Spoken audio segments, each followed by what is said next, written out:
Olá, bom dia, seja muito bem-vindo, muito bem-vinda ao Band News Entrevista deste sábado, dia 29 de novembro de 2025. Eu sou Verena Veloso, te faço companhia ao longo dessa manhã por aqui, conversando sobre diversos assuntos e a gente já dá início falando sobre saúde. Estou aqui com Cláudio Falcão, que é cirurgião de coluna. Bem-vindo, doutor. Muito obrigada pela disponibilidade de falar com a gente. E é claro que coluna ali está sempre relacionada a queixas frequentes entre diversas pessoas, desde problemas mais sérios até aquelas leves dores de coluna. Mas queria que o senhor conversasse um pouco com a gente o que é que caracteriza a lombalgia e por que ela é tão comum na população, dado que um estudo conduzido pela Universidade Federal de Minas Gerais, a UFMG, aponta que cerca de 40% da população alega ter dores na coluna. Bom dia, muito bem-vindo. Bom dia, Verena. Bom dia a todos que compõem a Band News. É um prazer grande estar aqui. Vocês deixam a gente muito bem à vontade para falar. E você lembrou bem. Assim, a OMS preconiza que, ao longo da vida, até 80% da população vai sentir dor nas costas em algum momento. Via de regra, isso começa a incomodar, a aparecer no início da idade adulta e na terceira idade, como se diz. E isso é um problema, eu chamo assim um problema, que já virou problema de saúde pública a nível mundial. Tá? Então, só para você ter noção, nos últimos 3, 4 anos, a dor nas costas, a famosa lombalgia, já afasta mais pessoas do trabalho do que a famosa virose, a famosa gripe, isso no Reino Unido. Nossa. Um país de primeiro mundo, né? Imagine a gente aqui. Pois é, complicado, né? E no caso, assim, às vezes a gente tem ali um sintoma porque a postura tá ruim no trabalho, na escola, sobretudo entre adolescentes. Às vezes a gente pega a mochila de criança pequena, carregando um peso considerável ali. Como é que isso afeta? Em que momento a medicina reconhece que é importante, por exemplo, fazer um exame de imagem para avaliar se é um impacto ali superficial e que pode passar, ou então se é um problema que pode se agravar realmente? Deixa eu te falar, Verena. A lombalgia, a famosa, que é o nome científico da famosa dor nas costas, ela é dividida em dois grupos. A aguda, aquela que ocorre repentinamente. Via de regra tem um gatilho para isso. Um esforço além da conta, um peso, uma postura inadequada. E tem aquela crônica, que é aquela que vai durar mais do que 12 semanas, cerca de 3 meses na prática. Tanto uma como outra, iniciou essa sintomatologia, o ideal é procurar logo um especialista. Mesmo que você identifique a causa, foi um esforço que eu fiz, foi um peso que eu carreguei, foi uma postura inadequada e tal. Mas é importante que muitas vezes uma situação dessa é apenas um gatilho para desencadear aquela dor decorrente de um processo que poderia lá estar se armando ou armado, esperando só um vacilo, como a gente diz, né? E ninguém nasceu para estar convivendo com dor, a gente convive com coisa boa. E a dor tem um lado bom, entre aspas, porque acende um alerta para a gente de que tem algo fora do normal. Que o normal é conviver e viver sem dor, em qualquer que seja a região. A partir do momento que ela aparece, cabe a você se cuidar. Exato. E na coluna é tão desconfortável porque às vezes a pessoa até procura uma posição para dormir ali no momento de descanso que pode chegar a influenciar a rotina de sono e comprometer toda a estrutura da vida de alguém, já que o sono é um momento extremamente importante para a saúde global, né, do Você indivíduo. tocou no ponto extremamente importante, o sono. Uma coisa que tem se batido muito recentemente, particularmente na última década, é uma coisa chamada higiene do sono. O que é isso? São hábitos que você deve ter para ter uma qualidade de sono saudável. Porque já está mais do que comprovado cientificamente, se você tem uma qualidade de sono ruim, você aumenta muito o risco de problema cardiovascular, de problema endócrino, diminui teu limiar para dor, e aí a gente entra com as alterações e as doenças da coluna. Então você vê que como a gente diz brincando, uma noite mal dormida ou noites mal dormidas vão ter um potencial de te causar um problema grande, organicamente falando, né? Pois é. E para você que está sintonizando agora, estou conversando nesse momento com o cirurgião especialista em coluna, o Cláudio Falcão. Aqui novamente eu agradeço a participação aqui no nosso Band News Entrevista. Não estranhem, eu sou Verena Veloso. Renata Menezes, quase falei Renata Falcão, volta em breve ao comando aqui do programa. E, doutor, falando um pouco sobre a questão do sedentarismo, né? Como é que impacta na saúde integral da coluna, pensando também na perspectiva oposta, considerando, por exemplo, que uma pessoa está fazendo um exercício que tem uma carga considerável e também pode impactar, ou seja, está colocando o corpo em movimento, mas, por outro lado, sobrecarregando, né? Como é que tem que existir um equilíbrio entre não estar sedentário e fazer uma atividade ali moderada? Isso mesmo. Vê só, Verena, o que é que ocorre? A gente tem que ter um equilíbrio na vida em tudo, né? Tudo na vida tem que ter um equilíbrio. Aí, os sedentaristas, via de regra, têm o sobrepeso ou são obesos, né? Então é aquela pessoa que não faz uma atividade regular e tal, via de regra, ele está acima do peso. Isso vai impactar muito na estrutura da coluna e particularmente na coluna lombar, que é a coluna mais baixa do seu corpo e a coluna mais móvel que tem e a que carrega boa parte do nosso peso. Só fazendo um parênteses aqui, anatomicamente falando, a nossa coluna ela tem uma estrutura biomecânica para que fôssemos quadrúpedes, para que a gente andasse de 4. Então o fato de a gente ser bípede, né? Quando lá atrás, um pouco antes do Homo sapiens, a gente desceu da copa das árvores para andar no chão para caçar. Então, a partir daquele momento que a gente assume essa postura ereta de andar sobre as pernas, a gente paga um preço caro. E em cima disso você põe sedentarismo, sobrepeso, tabagismo, falta de atividade física, postura. Então, por isso que isso vai impactar naquilo que a gente falou no começo, que praticamente 80% da população ao longo da vida vai sentir dor na coluna. Então a gente tem uma explicação biológica, uma explicação histórica, uma explicação do dia a dia para isso. Cultural também, né? Perfeito. É claro. E voltando à questão, doutor, do posicionamento das mesas de trabalho, por exemplo, porque a gente está nesse movimento e acaba que sobrecarrega, a pessoa passa horas ali sentada na mesma posição, muitas vezes, para quem está exercendo esse tipo de atividade. Como intercalar, sempre que possível, né, com algum tipo de movimentação, quando se considerar, por exemplo, também uma questão mais voltada à fisioterapia, um alongamento, algo nesse sentido, para poder chegar a esse equilíbrio que tanto se fala também, né? Muito bem lembrado, Verena. A gente teve recentemente a pandemia da Covid-19 e ela mostrou que é possível fazer o trabalho home office, um trabalho de casa, em determinadas profissões e atividades. O que é que ocorre? Via de regra, você quando está no trabalho de home office, você fica com a postura inadequada, é deitado de lado no sofá ou na cama, mais bizarras posições. E via de regra você trabalha mais do que se estivesse no ambiente físico do seu trabalho. Isso é comprovado também. Então isso aí, paulatinamente, frequentemente, a médio prazo, já vai começar a te dar problema. Mas vamos lá, vamos puxar para o teu ambiente de trabalho normal. O ideal é que você... hoje em dia é difícil saber quem não trabalha ou não usa tela. Seja um notebook, um computador habitual, ou um tablet, ou celular. O ideal é você trabalhar com essa tela na tua linha de visão, sem que você fique flexionando a cabeça constantemente. É difícil, é muito complicado, embora existam aparelhos e suportes para que propiciem isso. Via de regra, ninguém usa. Então, se você usa isso, imagine que você use isso 5, 6, até 8 horas por dia ou mais, todo dia, você vai perceber que em pouco tempo você vai ter uma alteração na sua coluna, não só lombar, como cervical também. Sim. Que a coluna cervical tem uma curvatura lordótica igual à lombar. A partir do momento que você fica com a flexão forçada, essa curvatura vai tender a mudar. E isso aí é questão de tempo, não é questão de si, é questão de quando vai te causar problema. Uhum.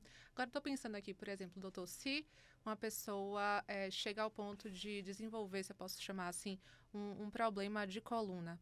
A gente escuta falar de vários. Hérnia de disco, bem comum também. Queria primeiro que o senhor explicasse, para quem não conhece, o que é uma hérnia de disco e também sinalizasse se, a partir do momento que aquela coluna está com esse tipo de comprometimento ou com outros tipos, isso pode repercutir, por exemplo, na estrutura óssea do joelho, se você está ali desviando, né, o peso para poder tentar aliviar um pouco como é que está a coluna, compromete de outras formas a estrutura óssea ali do nosso esqueleto? Excelente pergunta, Verena. Vê só. A nossa coluna é o nosso eixo, né? Como um carro tem um eixo. E a gente cresce ouvindo que se você tem um problema no eixo do carro, compromete o funcionamento do carro como um todo. Com a coluna é a mesma coisa.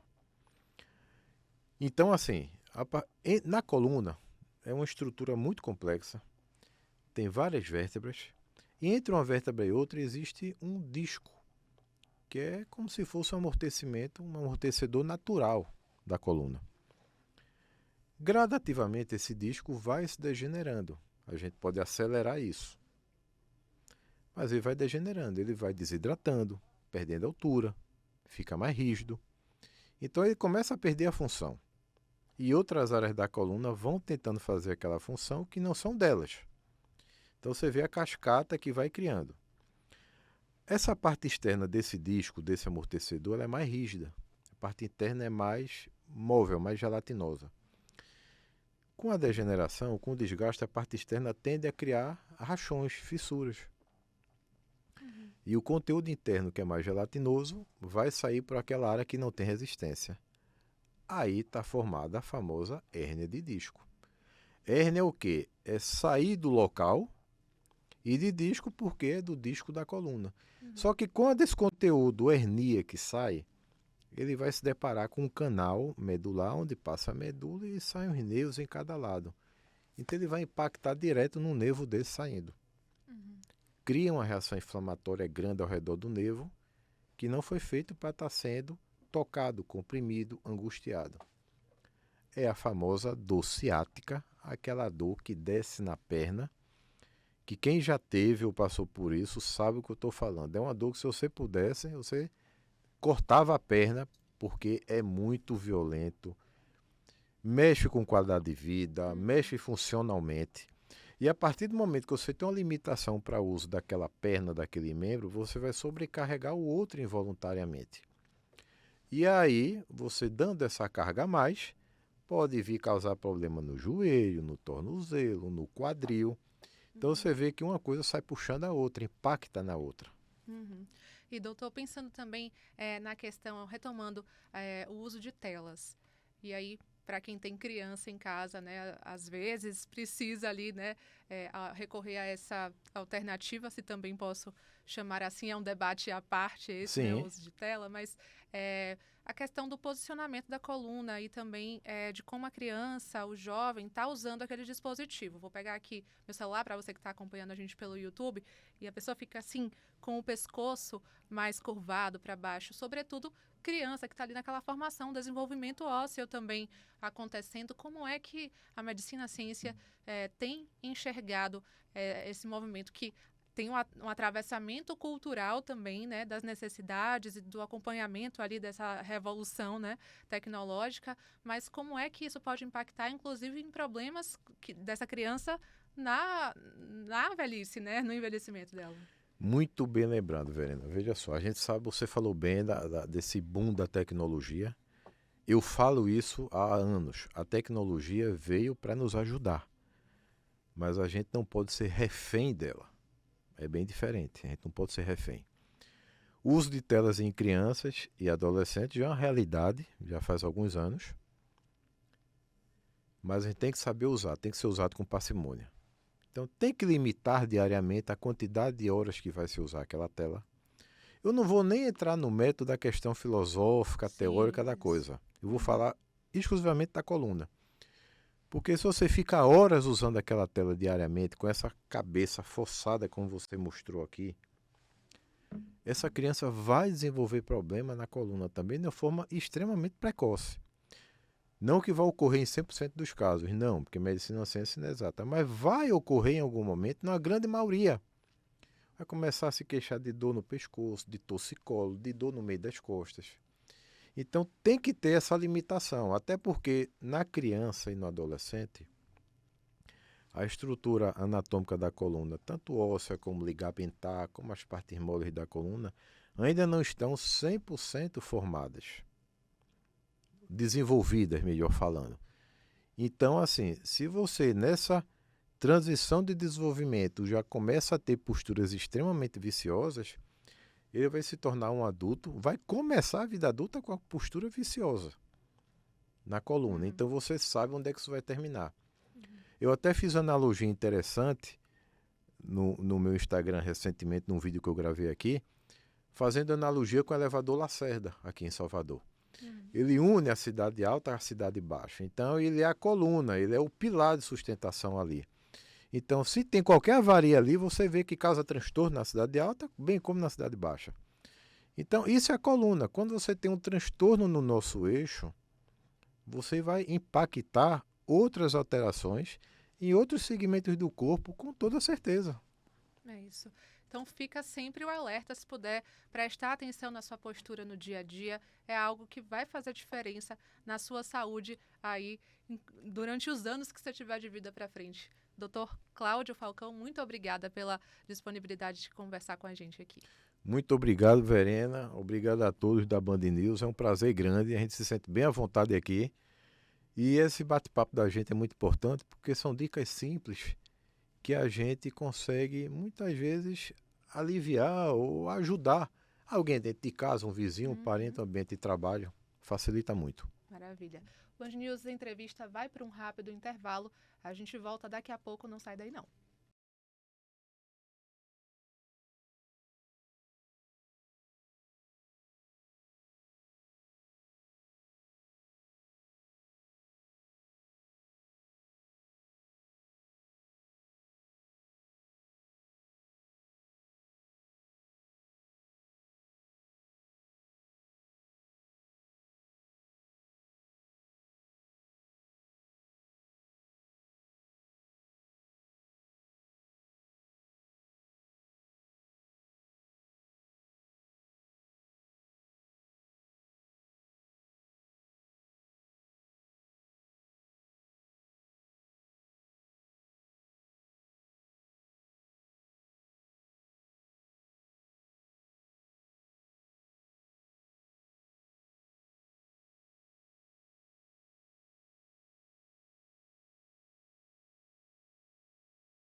Estamos de volta com o Band News Entrevista. Se você sintonizou agora, eu sou Verena Veloso, estou te acompanhando aqui nesse programa ao longo da manhã deste sábado.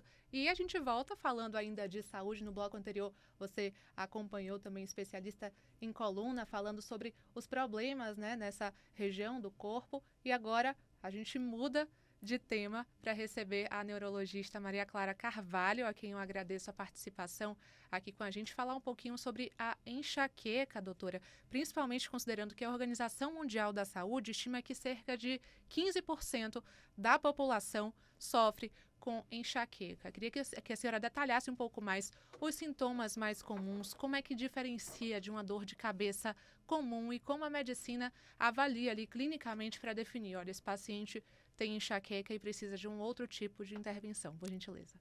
Olá, muito bom dia. Primeiramente, agradeço o convite. E vamos lá, né? Bater um papo sobre enxaqueca, que é uma das doenças mais incapacitantes do mundo, como você citou aí a relevância dela no nosso país. A enxaqueca só perde para o AVC em sintomas de incapacidade mesmo, de dias perdidos no dia a dia do trabalho, naquilo que lhe faz não ser uma pessoa produtiva. Ou seja, a enxaqueca é uma doença cujo um dos sintomas é a dor de cabeça. Então, quando as pessoas falam assim, hoje eu estou morrendo de dor de cabeça, ou estou morrendo de enxaqueca, a enxaqueca tem como um dos sintomas a dor de cabeça, mas não só a dor de cabeça. Então, é isso que diferencia de uma dor de cabeça, entre aspas, comum, como outras pessoas gostam de citar. A enxaqueca normalmente é uma doença caracterizada não só por dor de cabeça, mas por dor de cabeça, náusea, vômito, luz incomodando, que é fotofobia, barulho incomodando, que é fonofobia. Pode ter outros sintomas associados, como tontura, como uma sensação de dolorimento assim, na região do cervical, na região do trapézio.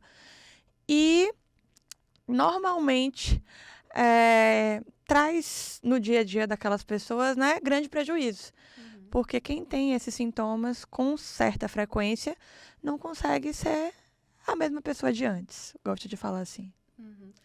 Eu já acompanhei relatos assim no meu ciclo pessoal de gente que tem enxaqueca e que diz que a vida mudou para pior, infelizmente, né, no sentido literal da palavra, depois dessas crises desencadeadas. Aí, nesse sentido, eu queria saber um pouco da senhora, o que é que pode provocar o desenvolvimento de um quadro de enxaqueca, até onde a medicina consegue ir para poder controlar esses sintomas, mesmo porque também já acompanhei relatos de pessoas que tentaram diversas intervenções e, às vezes, não conseguiram chegar a um diagnóstico preciso logo de cara, desconfiando ali, por exemplo, de questões de ordem da cirurgia dos cirurgiões de bucomaxilo, né, facial, dessa ordem também, pensando em fatores emocionais, se o estresse pode desencadear também, mas como é que fica essa nuvem, né, assim, em termos de cravar, depois de tantos exames, uma bateria de exame para definir, não, aqui é uma enxaqueca,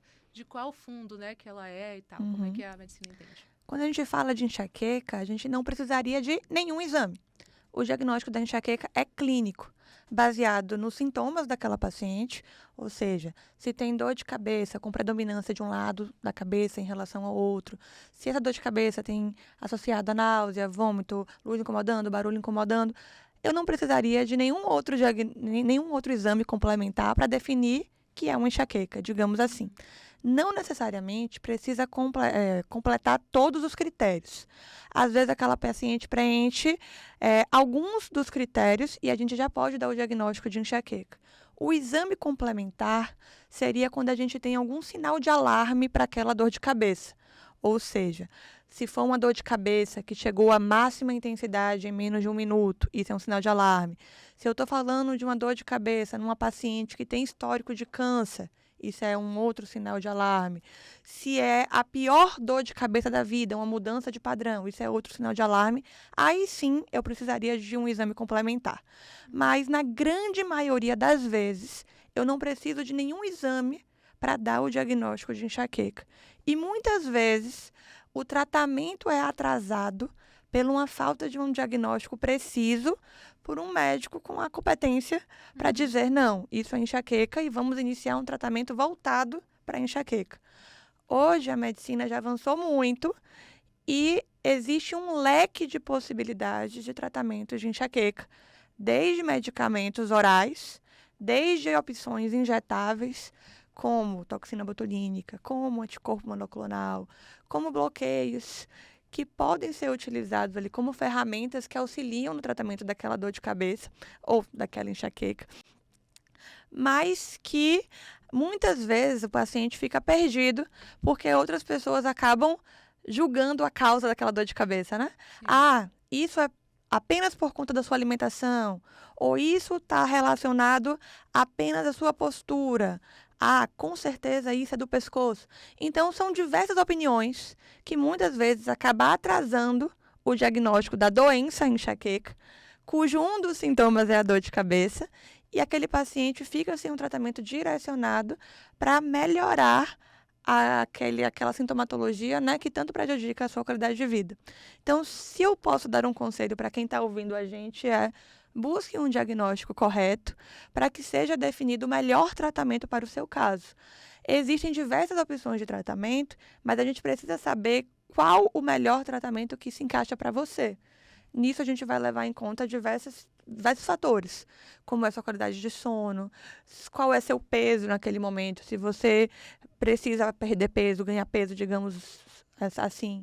Se tem quais os fatores que podem estar sendo ali desencadeadores para a sua dor. Se é um paciente que está sofrendo de muita ansiedade, por exemplo, a gente pode ir para uma linha de tratamento onde também melhore aquela ansiedade. E, claro, sempre utilizando tratamentos com evidência científica que também trate a enxaqueca. Então, é um conselho que eu dou aí para quem está ouvindo a gente. Buscar um diagnóstico correto e só depois definir um tratamento adequado. Se você sintonizou agora, está acompanhando a gente também pelo YouTube, eu converso com Maria Clara Carvalho. Ela é neurologista. A gente está batendo um papo aqui sobre enxaqueca e ela acabou de tocar num ponto que é uma das perguntas que eu tinha separado aqui. É a questão da ansiedade. Doutora, a partir do momento que uma pessoa que tem um quadro ali de ansiedade e que, porventura, venha apresentar os sinais característicos da enxaqueca, são duas condições, dois quadros que estabelecem uma relação mútua no sentido de a ansiedade aumentar a enxaqueca e vice-versa, porque a pessoa fica ansiosa já esperando que não tenha a crise de enxaqueca. Então a pessoa está com enxaqueca, fica ansiosa porque tem que dar uma justificativa no trabalho, tem que dar uma justificativa para não estar ali no ciclo de amigos. Se isso de repente pode inclusive gerar um processo de afastamento e de isolamento social diante dessa condição. Com certeza. E ambas as condições estão interligadas, né? E concordo contigo porque tanto a enxaqueca pode piorar a ansiedade, quanto a ansiedade pode piorar a enxaqueca. Então, muitas vezes, a paciente que chega no consultório pode falar assim, doutora, eu nunca tive esses sintomas, mas eu tenho sofrido de tanta dor de cabeça que eu não estou normal. Então, muitas vezes, a gente melhorando a dor de cabeça daquele paciente, ela também vai melhorar os sintomas ansiosos e vice-versa. Porque dentre os gatilhos para desencadeamento de uma crise, está ali o estresse.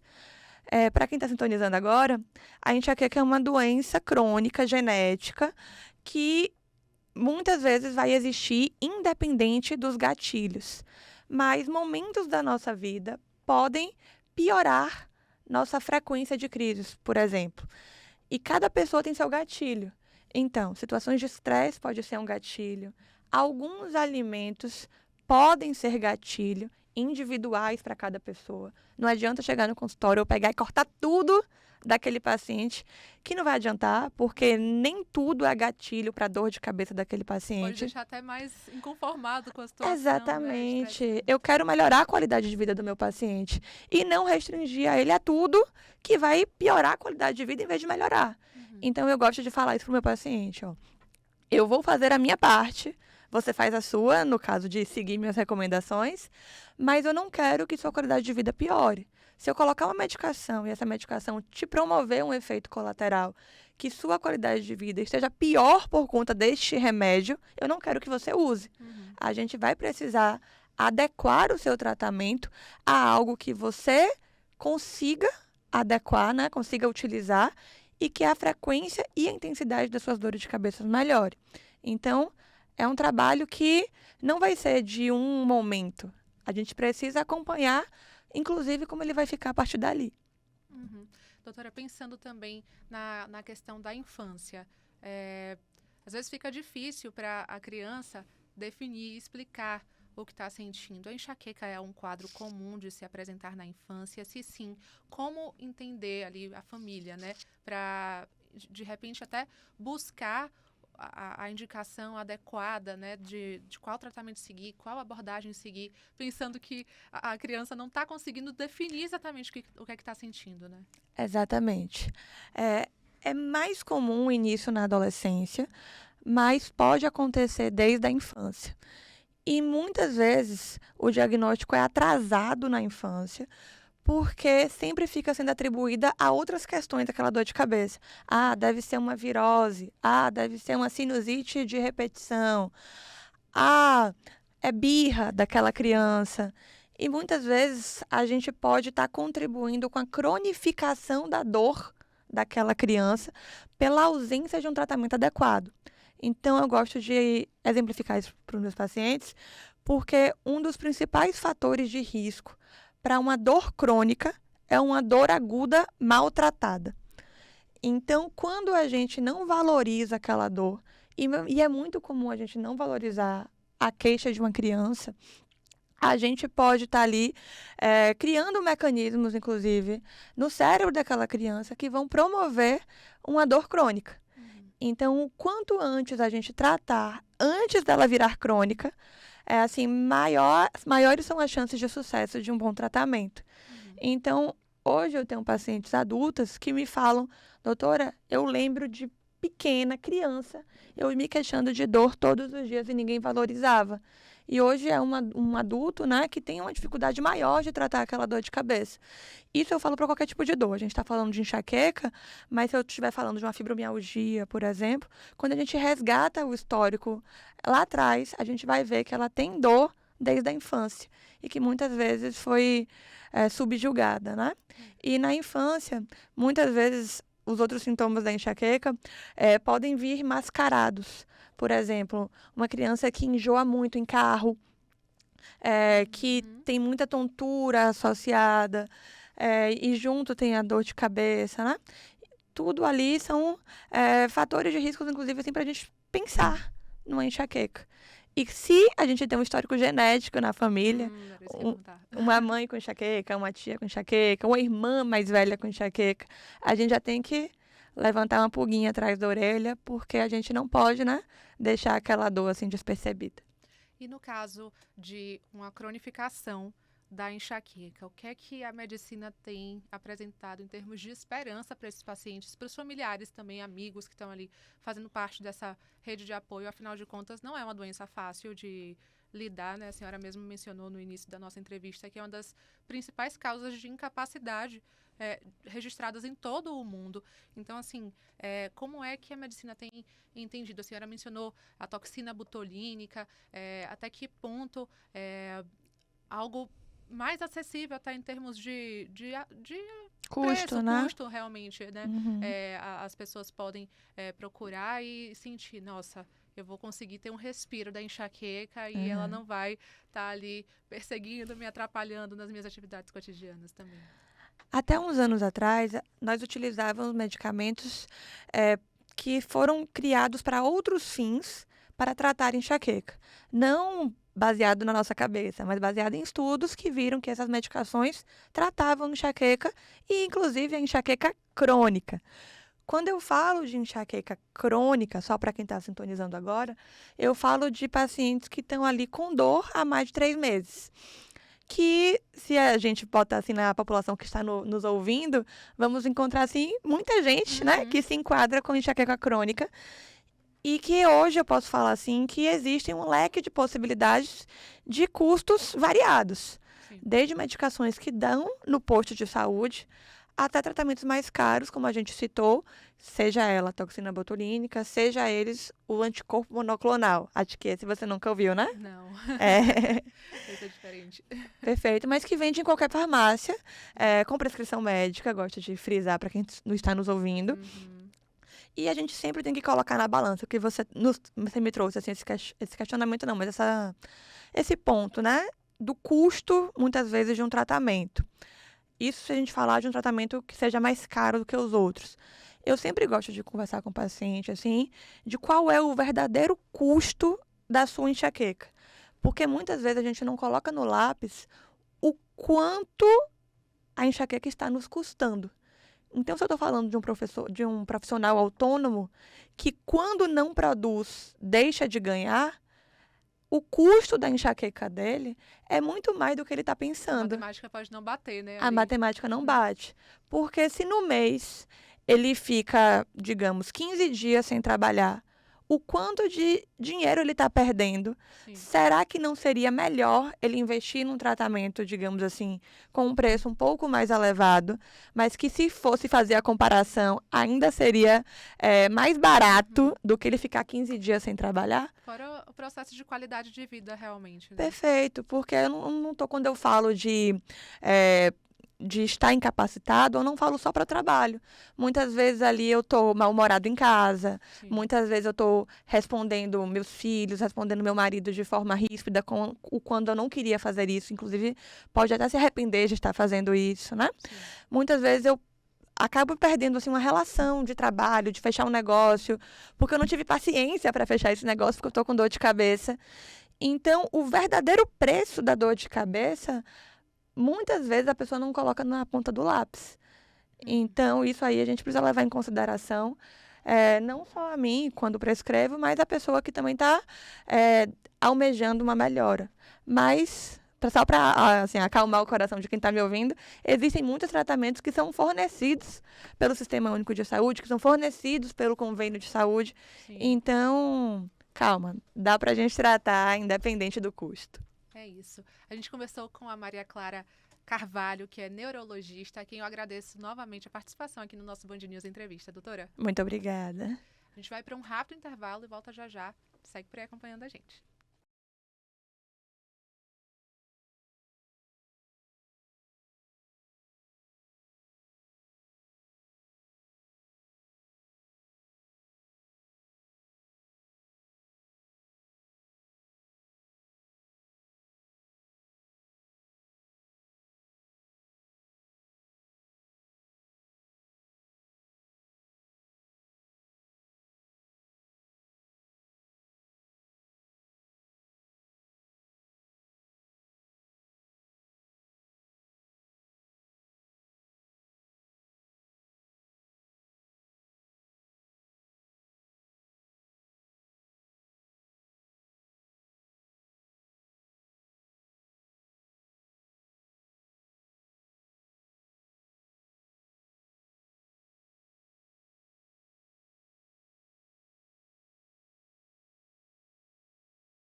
Estamos de volta com o Band News Entrevista deste sábado.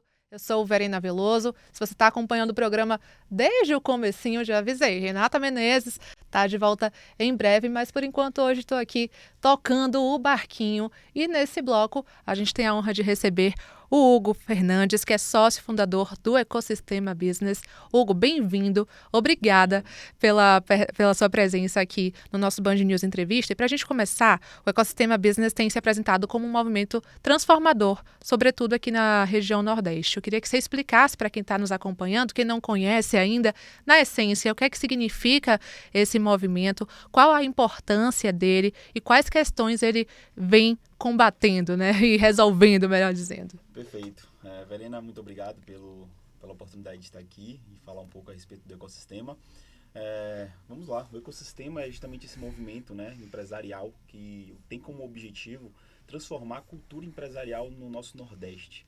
Né? Ele nasceu justamente com esse objetivo de ajudar empresários a irem para os próximos níveis nos seus negócios. Né? A gente sabe que o empreendedor, o empresário é muito solitário. Né? Uhum. Então a gente de fato iniciou esse movimento para ajudar cada empresário que se sente solitário no seu segmento, no seu negócio, na sua empresa, a crescer, né? Junto com uma inteligência empresarial coletiva ali, porque a gente sabe que quanto mais a gente compartilha, quanto mais a gente está num ambiente de crescimento, né? A gente acaba crescendo também os nossos próprios negócios. E o ecossistema ele nasceu com esse objetivo, de colocar justamente o Nordeste, a nossa Salvador, Bahia, Nordeste, nesse cenário empresarial aí em destaque no nosso Brasil. E nos bastidores a gente estava conversando aqui sobre como é um movimento importante e relevante no sentido de combater a xenofobia, porque eu como nordestina, Hugo também, Perfeito. nordestina, a gente sabe que, enfim, historicamente outras regiões olham para a gente e tecem comentários desrespeitosos, xenofóbicos, em relação, por exemplo, ao baiano. O baiano é preguiçoso. Não é isso? E o Ecosistema Business está aí para combater esse tipo de postura, não é? Perfeito, Verena. É exatamente isso. Eu tenho 2 casos para falar a respeito disso. Né? O baiano é um povo retado, um empresário que realmente tem ali nas suas entranhas, nas suas veias ali garra, né? E assim, aqui na nossa Bahia, no nosso Nordeste, tem muito empresário bom. E a gente percebeu isso quando a gente, de fato, tomou a decisão de criar esse movimento empresarial. Né? Então, 2 casos, que um é do meu sócio, que ele foi contratado para dar uma palestra no Rio de Janeiro e comentaram, né, nos bastidores, assim, não foi nem nos bastidores, foi na frente dele mesmo. Não, ao vivo, sim. Poxa, mas um baiano? Mas por que um baiano? Tanta gente boa, tinha ninguém aqui do Rio. E aí ele fez assim, no final da palestra você vai entender o porquê um baiano. E aí no final da palestra ela se tornou mentorada dele, né? E ele mostrou de fato o valor que a Bahia tem. E a outra questão foi a seguinte: nós como empresários, né, do ecossistema, a gente participa, a gente tem um grupo de empresários, um movimento empresarial, mas a gente participa de diversos outros grupos também. E há mais ou menos 4 anos atrás a gente teve a ideia de criar um podcast. Um podcast aqui na região para justamente fomentar e dar voz para o empresário nordestino, baiano. E foi quando a gente comentou a respeito sobre essa ideia e perguntou para um grande empresário qual a primeira iniciativa que ele teria ao criar um podcast aqui no Nordeste, né? Salvador, Bahia. E ele olhou para a gente assim e fez: poxa, Salvador, Bahia, fazer o que aqui? Fazer o que lá em Salvador, Bahia? Faz o seguinte, vem para cá. Vem para cá, para São Paulo, abre aqui o negócio vai fluir muito mais rápido. Né? E a gente entendeu que, poxa, a Bahia, né, eu entendi o que ele quis dizer. Sim. Eu entendi o que ele quis dizer no sentido de, poxa, a Bahia, Salvador, Nordeste não está no cenário empresarial de destaque, vem para cá. Mas a gente sabe que no fundo existe um... É isso. Né, uma fuga de cérebros, mas exato. Com um tracinho ali complicado, né? Assim, Perfeito. não necessariamente tenha sido o caso dele, mas a gente sabe que fundamentalmente pode ter aí um processo preconceituoso por trás, né? E aí foi você quando não tem a gente... capacidade de crescer estando lá. Exato, e aí isso foi uma fagulhazinha que a gente fez assim, cara, isso aqui vai realmente ser algo motivador para a gente de fato colocar o nosso Nordeste como celeiro mesmo, como polo do mercado empresarial, fazer com que a gente se torne ponte aérea do mercado empresarial. A gente tem uma visão, Verena, muito, muito, muito nítida, que é empresários de fora vindo para a Bahia. Tô indo para a Bahia... e a pessoa vai falar assim, poxa, mas tá indo pra quê? Não é época de carnaval, não é verão. E aí esse empresário vai falar assim, não, eu tô indo lá porque tem um grupo de empresário que está transformando de fato resultados, empresas, e eu tô indo lá para me conectar com eles. Então essa visão pra gente ela é muito clara. Olha, ontem eu vindo aqui para a Band, fui transportada por um motorista por aplicativo. Sim. Ele é espanhol, o nome dele é José, e ele falando que está abrindo um restaurante aqui em Salvador e dizendo isso, assim, que se encantou pelas possibilidades que são oferecidas aqui e morou no sul do país, mas que se sentiu acolhido e viu um potencial de crescimento muito grande Perfeito. aqui na região e, sobretudo, em relação ao senso de pertencimento, de comunidade, que é a força também da Exato. gente nordestino, né? Queria que você comentasse um pouco sobre essa dimensão da comunidade, do fortalecimento de laços a partir da perspectiva do ecossistema business. Perfeito. Existe um livro milenar de sabedoria que fala que não é bom que o homem viva só, né? E quando a gente criou, de fato, o ecossistema, foi com esse objetivo. Nós, como empresários, nós fundadores, somos 3 sócios, inclusive mandar um abraço para os meus sócios, Sandro, para o Menandro, grande abraço, meus amigos.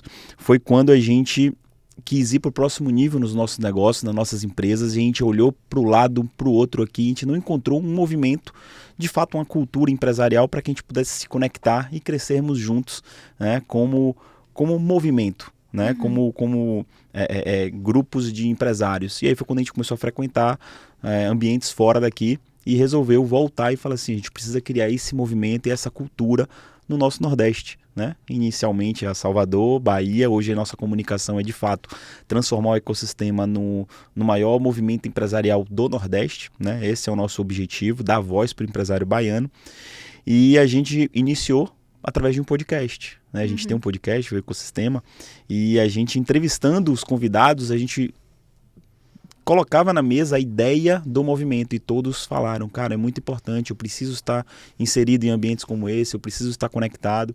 E quando a gente percebeu que de fato era uma necessidade muito grande dos empresários aqui da região, a gente iniciou o movimento através de eventos, palestras, conexões de empresários, né?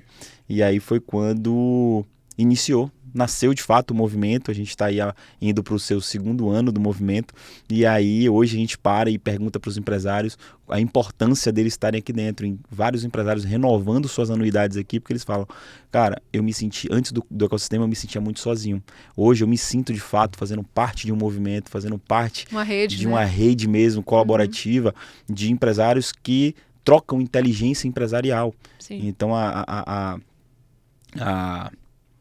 a Verena tem um desafio no negócio dela, ela não precisa tentar resolver sozinha, ela coloca na mesa e o grupo como um todo ajuda. Então essa é de fato a grande sacada de você fazer parte de um movimento, que você não precisa esperar 10 anos para resolver um desafio, mas você pode aprender com o desafio de um outro empresário e encurtar caminho. Então é muito importante por conta disso. Maravilha. Se você sintonizou agora, está acompanhando a gente pelo YouTube, eu converso neste momento com o Hugo Fernandes, que é sócio e fundador do Ecossistema Business. Hugo, pensando também nessa perspectiva da diversidade, unindo ali empresários de diversos setores, de diversos segmentos, qual a importância de, como você falou aí agora, citou até me colocando como exemplo, né? Apresentei um problema. Um empresário do setor X olha para aquele problema de um jeito diferente que o setor Y olha, né? Ou então apresentei um resultado positivo. Como impactar ainda mais, né, nas suas receitas, no seu fortalecimento, no seu crescimento junto ao público? Qual a importância de unir diversos setores nesse movimento? Perfeito. A importância é justamente que a gente acredita muito que ninguém consegue enxergar o rótulo de uma garrafa estando do lado de dentro, né? O rótulo da garrafa ela consegue ser enxergada ali de uma melhor perspectiva do lado de fora. E a gente entende que o empresário, sobretudo o empresário baiano nordestino, que não tem esse fomento, né, do empresariado como movimento, como a gente sabe que tem outras regiões que tem, fica muito enviesado na sua operação, muito focado ali no feijão com arroz e não consegue enxergar pontos óbvios que alguém que está do lado de fora consegue enxergar. Né? A gente costuma dizer muito assim, se a gente coloca seja lá qual for o objeto aqui, você consegue enxergar o que está nesse objeto dessa perspectiva, mas eu consigo enxergar de outro ângulo. De cá. É. E é exatamente isso que o ecossistema ele faz, é trazer desafios para a mesa para que os empresários eles possam de fato ter a contribuição de outras visões, né? Uma visão 360. Então existem empresários de diversos segmentos, né? Mas quando a gente vai refinando ali no fundo mesmo do funil, as dores do empresário são as mesmas. Gestão, cultura, liderança, vendas, processos. Então isso acaba realmente com que cada empresário consiga contribuir uns com os outros, e isso é muito bacana. Tem empresário que coloca um desafio que fala, cara, eu estava com esse desafio há 10 anos no meu negócio. E aí eu coloco aqui, você me traz uma solução dando risada, como se isso para você fosse fácil. E aí a gente fala, cara, esse é o poder. Esse é o poder de não estar sozinho. Esse é o poder, de fato, da gente estar unido, né? Fortalecendo de fato esse desafio do empresário, né? Então a gente acredita também que nenhum empresário cresce, nenhuma empresa cresce além da visão do dono. Então para a empresa crescer, a visão do dono ela tem que estar se ampliar também, ampliar também. O horizonte ali. E aí é num movimento como esse, é num grupo como esse que a gente também ajuda o empresário a ampliar a visão dele de negócio, de futuro, de perspectivas, e tem sido muito bacana, tem sido transformador. Ai, que ótimo. Explica um pouquinho para quem está acompanhando a gente, como é que faz para participar? Você é empresário, você é empresária, está interessada, né, nesse movimento, como é que você pode chegar até o grupo? Pronto, para conhecer um pouco mais do ecossistema, né, no Instagram, @ecosistemabusiness, tem lá o nosso @, tem lá todos os eventos, tudo que a gente fomenta, todo o nosso movimento, né, o conceito explicando, né, tem o link lá na bio para falar com a gente. E o empresário que de fato ele deseja ir para o próximo nível no negócio dele, não é para o empresário que ele acredita que ele não tem mais para onde ir, não é para o empresário que ele acredita que ninguém consegue ajudar ele, que o desafio é só dele, não é para o empresário que acredita que é melhor que todo mundo, né? Porque assim, a gente de fato lá a gente fala assim, cara, aqui é um movimento que não tem ego, aqui todo mundo se ajuda, aqui todo mundo é igual, aqui todo mundo de fato contribui uns com os outros. E para o empresário, né, que tem um negócio para o empresário que tem um negócio de diferentes segmentos, mas que ele de fato quer fazer parte de um movimento, não quer mais caminhar sozinho, e ele quer de fato que ele quer de fato ali ter uma ajuda, né? Ter de fato a visão ampliada de outros empresários. O ecossistema é um ambiente perfeito para isso, né? Então no Instagram lá, @ecosistemabusiness, ele pode saber mais como é que funciona. Já fica aí a dica, anotar aí o @ e pesquisar lá para você que está interessada em se juntar. Agora, Hugo, nos momentos finais aqui do nosso programa, conta um pouquinho para a gente da sua história, né, junto aos seus empreendimentos, como é que foi essa busca que fez com que você chegasse aqui hoje e pudesse falar sobre essa rede, né, esse pacto também que se firma, né, a partir do momento que você está ali alinhando seus princípios com os princípios dos seus colegas empresários. Conta um pouquinho para a gente dessa trajetória. Perfeito. Eu sou empresário, tenho mais de 15 anos, né, e o meu último negócio, ao qual, antes da gente iniciar de fato o projeto do ecossistema, que hoje é nossos negócios principais, a gente tem alguns negócios paralelo, mas o ecossistema hoje é de fato nosso negócio principal e a nossa missão principal, né? Como a gente fala, a gente tem que colocar a Nordeste, a Bahia como no cenário mesmo, como celeiro de grandes empresários e empreendedores. Mas antes disso, eu e os meus sócios, né, já somos amigos já há muito tempo, e a gente vem de um histórico, né, de sociedades com empresários, alavancando empresários através do digital, através da internet, e foi quando a gente se deparou com diversos desafios, a gente cresceu bastante, mas sabe quando o empresário bate naquele platô de crescimento e fala, eu preciso agora ir para o próximo nível, o que é que eu preciso fazer? E aí foi quando nasceu, quando a gente começou a se juntar e ir para outros movimentos fora do nosso estado. E aí foi quando a gente decidiu criar, de fato, o movimento do ecossistema. Então, o nosso background é justamente acelerando empresários através do digital, através da internet. E aí, quando a gente percebeu que a Bahia, o Nordeste, necessitava de movimentos como esse, e a gente fazendo parte de movimentos como esse lá fora, a gente decidiu trazer para cá e fazer acontecer. E tem sido bem bacana, temos tido apoio de diversos empresários, diversos empreendedores. Hoje a gente tem uma inteligência de mais de 50 empresários lá dentro, mais de 60 empresas fazendo parte, né? Um faturamento ali de mais de $500 milhão, juntando todas as empresas. Então, assim, não é para empresário que está começando agora, empreendedor que está começando agora. Então é para empresário que de fato já está jogando o jogo, já está no game, a gente fala, né? Que já está realmente, que já construiu empresa. Então essa é a minha história, né? Essa é a minha trajetória. Acelerando empresários através do digital, mas hoje focado 100% no ecossistema business, desse movimento que a gente acredita que um dia a Bahia, o Nordeste, vai ser de fato esse polo empresarial, né, de destaque no nosso Brasil. E já que você citou os empresários que estão começando agora e que podem chegar, né? A gente espera, claro, que todo mundo tenha a sorte de chegar a esse patamar. Qual mensagem você deixaria para eles? Mensagem que eu deixaria para o empresário que está começando agora quais são as mesas que você tem sentado, né? Porque assim, empresário aprende com empresário. Jogador de futebol aprende com jogador de futebol. Então, assim, se você quer empreender e crescer no seu negócio, você tem que estar conectado com quem está jogando o jogo que você quer jogar ou que está onde você quer chegar, né? Então, assim, o insight que eu dou a mesa que você senta faz total diferença no resultado que você busca. Então, network e grupos, movimentos empresariais é o que, de fato, vai encurtar o seu caminho ali nos resultados que você almeja para o seu negócio. Muito bem, a gente conversou com o Hugo Fernandes, sócio fundador do Ecossistema Business, a quem eu agradeço mais uma vez a participação. Muito obrigado. Você segue por aí acompanhando a nossa programação. Eu sou Verena Veloso, adorei fazer parte aqui desse programa com você. Até uma próxima oportunidade.